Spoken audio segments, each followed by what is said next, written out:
Okay, assalamu alaikum wa rahmatullahi ta'ala wa barakatuh. I just have the privilege to speak both languages. Sometimes it's useful. So I promise you we're going to have a very different presentation. I'm not claiming it will be the best, but we're going to have a different presentation. In number one, it is after lunch, it's after the break, so I promise you I will make it as long as I can, okay? Secondly, we have this presentation as a live demo outside. Some of you have seen it. If we manage to show it here, we'll show it to you, but it's already live outside. Those who still want to see it, my colleagues, they are there, they can show it to you, so you can see what we will say here. Also, what will make our presentation also more distinct, because we're going to show you a demonstration of all what you have learned so far. From early morning, David and all the colleagues, they have been talking about the concepts, the theories, the practice, the research, lots of applications. So we're going to talk to you about real application. It's working, and it's working, and it's working. And the last not least, or before I start actually the presentation, let me just say a few words. This is a project started in 2008 under the leadership of the General Secretariat of the Executive Council of Government of Abu Dhabi towards the knowledge, to try to achieve the vision of Abu Dhabi for 2030 to be one of the best 5 countries in the world. When we started this project, I am very proud. I have at least 10 or 11 of my colleagues here from across the whole municipalities. From Abu Dhabi, the Department of Municipal Affairs, the municipality of City of Abu Dhabi Municipality, Al Ain, and the Western region. So this is also what makes this presentation unique. So we have many people that can tell you what I'm going to tell you here. Last thing before I start, I would like to sincerely thank the organizers for giving us the opportunity to make this presentation, and also try to, at the last minute, to find us a time to make this presentation, because we were a little bit late in making this presentation. Now, I will start.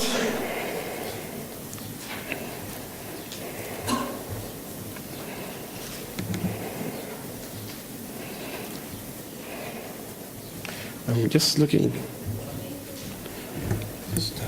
I'm sorry. Okay. I would like just to make a few comments about early morning discussion. You remember the first speaker? Can you remember this book you've been given in the morning? The first page when most came projects failed. I didn't want to say that to David when I was having lunch, because I said I will tell him my opinion about this.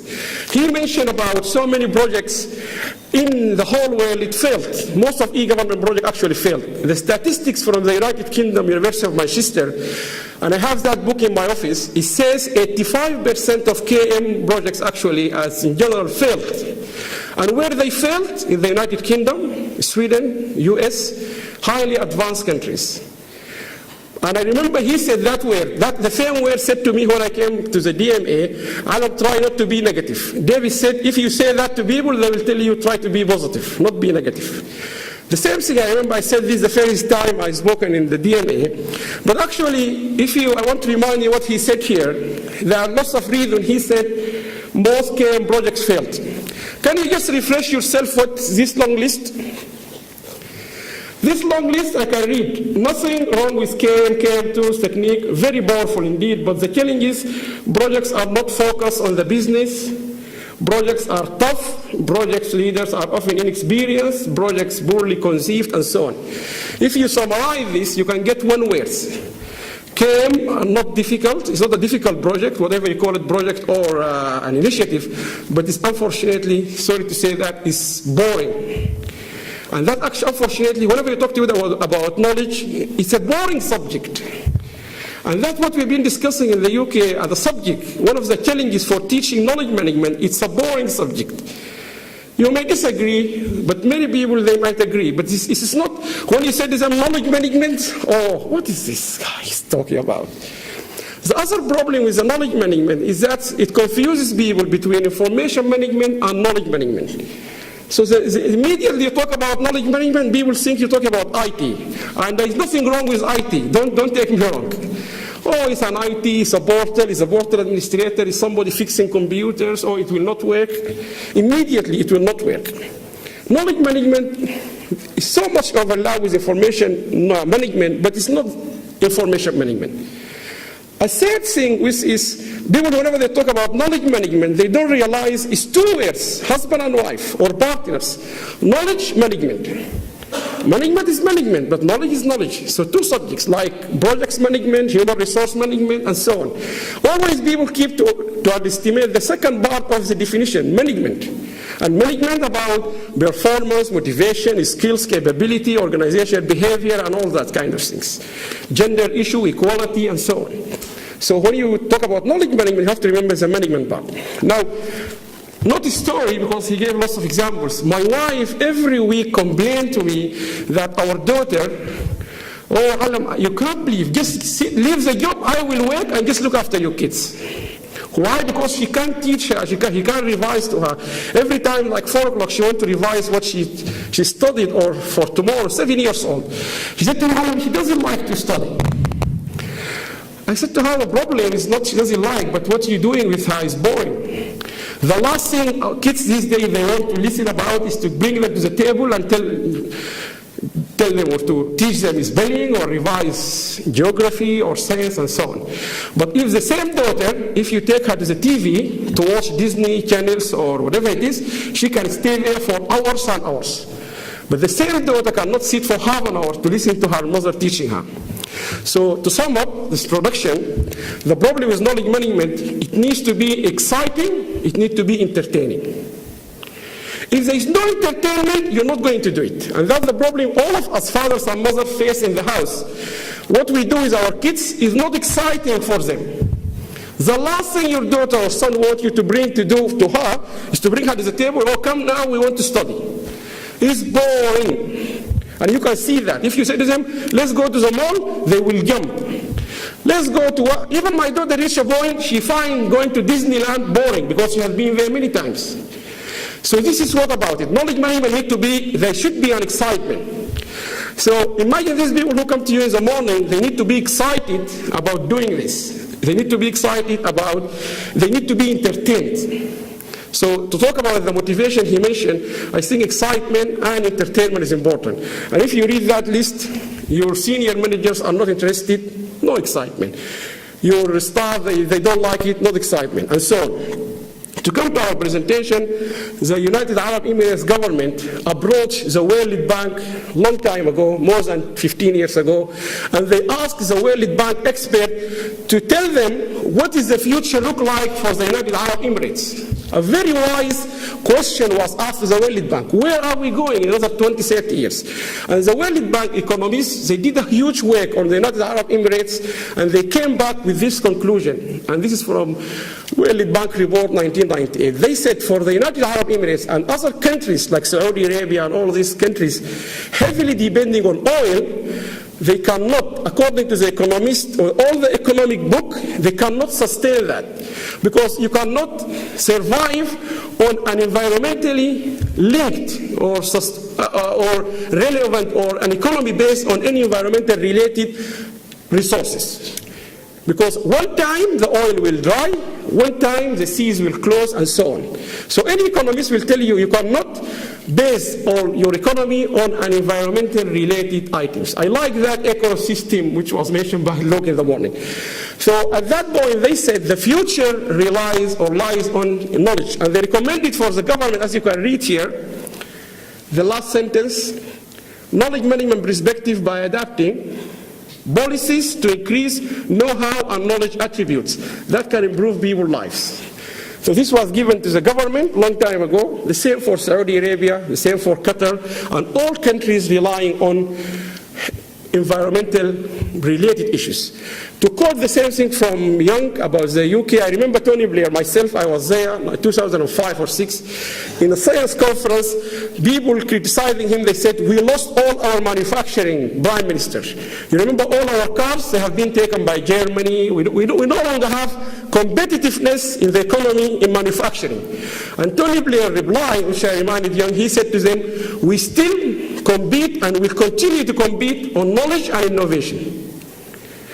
And trust me, and Paul, I think from Sussex, I have seen many big companies, IT, in Sussex, in Brighton, where I come from. It's small. One of the best companies in Sussex, where I came from, actually started in a 2-bedroom flat. A lady was sacked from her job. In her own bedroom flat, she started an e-marketing company. Then she got the prize of the best entrepreneur in Sussex. Small companies, because they're using knowledge and innovation. So that's the fact where this project came from. Came from that direction from the World Bank. The government then started knowledge management initiative by asking other government entities to start awareness, motivation, encouraging, changing the culture of. Now, I know this is being said in the morning, but just to clarify, this is how we see the word knowledge management. People confuse about data, information, and knowledge. And knowledge is more of things or the data after you analyze it, use it in order to take decisions. Decisions to do this, not to do this. This is how we see knowledge management. And the project we have been doing, which we call it Musharaka, it got 4 objectives, very simple. They all been mentioned this morning. One of our objectives for this project is to capture all the knowledge asset in the entire municipal system. Any knowledge available in Abu Dhabi government, Abu Dhabi municipality, Al Ain municipality, Western Region municipality, and Department of Municipal Affairs, we need to capture it, number one. We need to capture experiences. Knowledge transfer from consultants, experts, and so on and so forth. We have been here today. We're going tomorrow back to work. We need to transfer this knowledge to where we are working. We need to capture relevant knowledge from outside sources, like Executive Council. We will get something from the blog of David. He got lots of material, which is relevant to the municipal system. That's one of the objectives. Capture all knowledge assets in the municipal system or related to the municipal system. Secondly, we need to store it, storage. And that we have our own data servers in Mohammed bin Zayed, in Jazat's data center, in Mohammed bin Zayed city, which belong to the DMA, highly sophisticated storage facilities, which is servers. And thirdly, we need to disseminate. So we capture from Al Ain, Abu Dhabi, Western Region, DMA, we classify it. We make it more useful by categorizing this information. Imagine we got from there information about property or land regulation. We capture from there also something relevant. We bring them together, classify them, and we send them back. So capture, store, disseminate. The last thing, the most important thing, is to encourage the knowledge sharing among our own staff. We would like to encourage them, not only to capture, store, and disseminate. We want this to become a habit, to encourage them to share anything. So they arrive here, tomorrow they go back, they share what they learned today with the rest of their colleagues. This is a very brief summary of it. Now, this is just key components. You can see them. We have community of practice. We have 15, and we keep launching more community of practice. They are very successful, and they have even been evaluated and reviewed by the Executive Council twice. They see them as a very good model. We have content management, which is quite familiar, collaboration forums. We have tools or mechanism of generating more innovation and knowledge. Because Tony Blair, we must listen to what he said. The whole UK's economy is still surviving on knowledge, so we have to find a mechanism to generate more knowledge and innovation. And we have business intelligence, corporate development, knowledge tools, and so on. Most importantly, the knowledge search. And we are very proud, the Department of Municipal Affairs, to be the first entity in the entire Arab world to use the technology which is called semaphore, provided by Smart Logic company in the United Kingdom, which is very sophisticated. The first time this technology is used in Arabic language in the whole world. We are very proud of that. It's a very sophisticated technology. You can test it outside if you want. And it's the same technology used by NASA, the British Parliament, Royal Bank of Scotland, Bank of America, and you can name it. Very high sophisticated technology. 4 major consultants are being involved in this project. One of them is Michelle, which is one of the best consultants in the UK in designing knowledge platforms. They design the knowledge management for many UK projects. We brought this technology from Smart Logic. We also have link development because they are quite useful. They are very good in Arabic platforms in terms of development. And we also involved in Jazat company in terms of the servers and so on. Just to move on. This is the whole framework. You can see it. There's 4 parts of it: technology, information, the processes, and the people and skills. So without these 4, you cannot get what we want. But most important, I want you to look at the bottom here. There is knowledge management system and knowledge management office. The whole Musharaka, or the whole knowledge management system we adopt in the Department of Municipal Affairs, is not IT, but there is IT. Whenever somebody says this is an IT, we say to him, no, it's not IT. It's an IT plus people. Plus, we are the first government entity to create actually knowledge management office. And among you, we have a manager from the WRM, his title, knowledge manager for the WRM. Among you, you have somebody called knowledge coordinator for the DMA. Among you, there is a knowledge coordinator for ADM, and so on. We created knowledge management offices, not to change the culture. And this is one of the mistakes. Before I start becoming a lecturer, I made that mistake. You cannot change culture. There is nothing wrong with the culture. Culture in the Middle East is a culture. You go to Spain, it's a different culture. You go to the UK, it's a different culture. What all books in international business, they say, whenever you go to another country, you need to adapt to the culture of that country. Don't go and say to them, I would like to change your culture. They will say to you, shut up and leave that door. This is the organizer. We are host here. This company, this organizer, they have hosted. They put this screen here. Who I am to come here and say to them, oh, it doesn't look nice. Why didn't you put it there? They will say to me, Alam, this is our house, this is our conference. If you don't like it here, that is the door.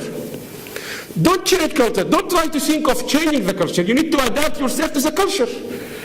People in the Middle East, or say, let's take the Gulf Corporation countries, they like to communicate by mobile phones. I can't remember for 6 years, just alone in one of my employers, Sussex, my manager or my director or my dean called me on my mobile. I can't.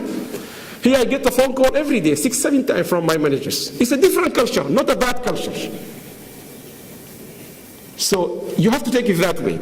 Now, so what we did is to create knowledge management offices so they can implement, they can make the excitement, they can create the entertainment, they can assure people what we are going to have here in this system is high quality.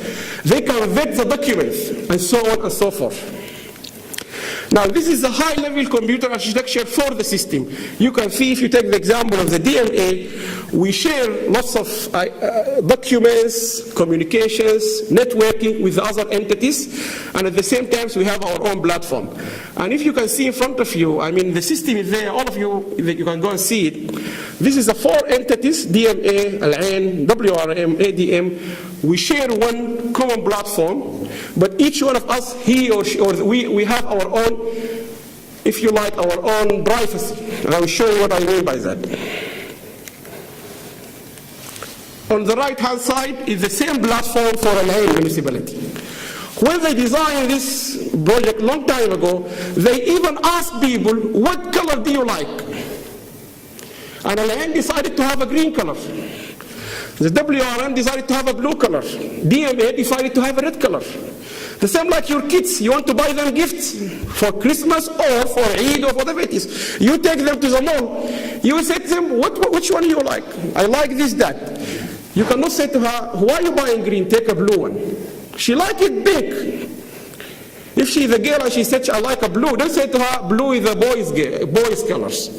If she like blue, let her take blue. So this is the end users. People were consulted from the start. And I have full confidence. There is 11 among you here. Sir, all of them, if they come here, they can explain what I have just explained. Why? Because they know what is inside this system. They contributed to this system. They tested this system. They gave their views about which is working, what is not working. We keep listening to them. And the consultant listens to them. And that's the other part of the success of this project. So we have 4 offices, and this is the role of these offices. So we created these offices before we think of the technology. Technology, in my opinion, is the easiest part. You design it, you give it to a development company, they will develop it, and that's it, it's there. But technology will fail without people. So at the same time, we were building technology, we were building people.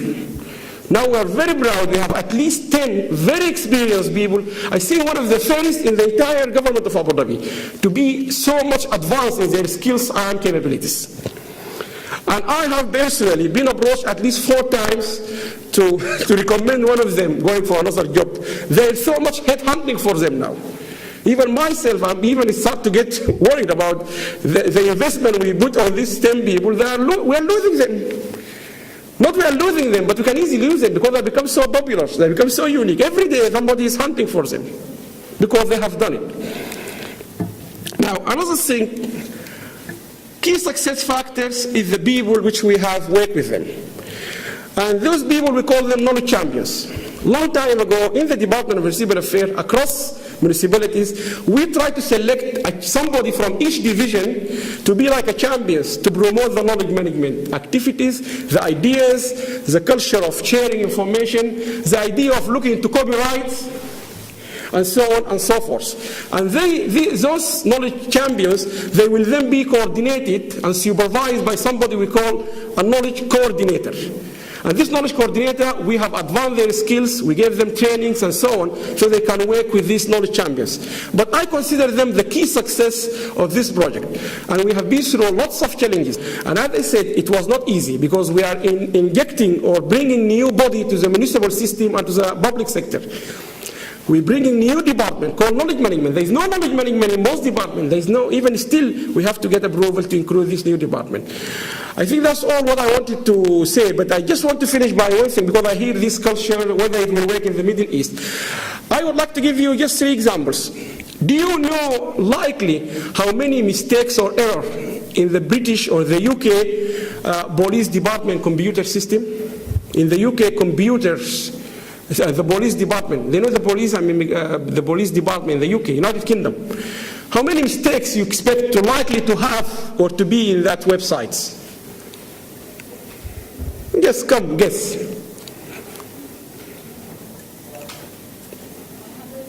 100 mistakes, maybe. Anyone? More generous offer? There are thousands and thousands, going to 6,000 mistakes in an average police computer in the United Kingdom. Do you know how much in Sweden the post office loses in terms of money because the data is not accurate? Just guess. The post office in the Swedish government, they lose every year because the data is through the system, addresses and so on, is not correct. Wrong, misuse of data. 10 million dirham or US dollar? It's like more than 1 billion every year they lose because it's a lot of mistakes in the data. Do you know where Obama came from? You know, in his own place where he came from. Do you know where Obama, he studied in Hawaii. Do you know how much of the data in the welfare computer system is missing, is still not being completed? 30%. This is where he studied.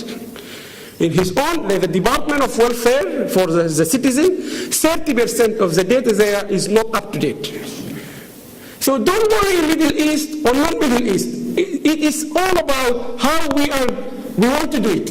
How are we doing it? And I remember they said things could change. And if you look to the Arab countries' digital opportunity index, just look back 5 years ago, Tunisia was the leading Arab countries in ICT. Now it is UAE. So things have changed. Countries are going up, going down.